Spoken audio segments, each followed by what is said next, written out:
Ekuseni kusa siyisebenzisa ekuseni kusa usasembedeni bese uphuza amanzi ashushu. Emva kwalapho lapho ungalekelela ke ngamanzi nje tap water 8 glasses. Siyezwana my leader, sihlobo sami, umuntu wesilisa, Nkosi yami. Ukhona umuntu ongasaziyo le stem cell? Moya ingcwele.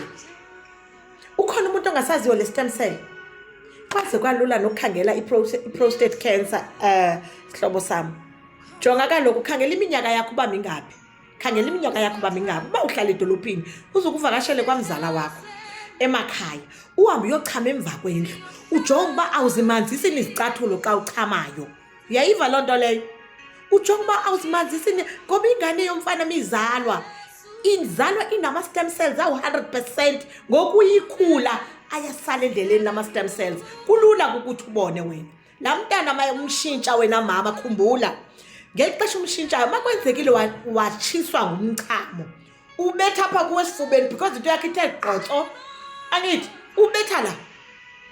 Kodwa uma seneyinkinga, hayi ambozijonge emva kwendlu leadership. Umuntu wesilisa ambozijonge emva kwendlu. Once ibe nenhloni, ubheke ne-age yakho, naxa usemdlalweni ujikela kangaphi. Nkosi yami, nansi into bethunana, nansi into. Ujikela kangaphi leadership? Senifuna ukuthi sithe.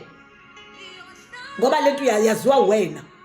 Ukhona umuntu ongasaziyo le system cell? Nkulunkulu wami. Nangibeka izandla ekhanda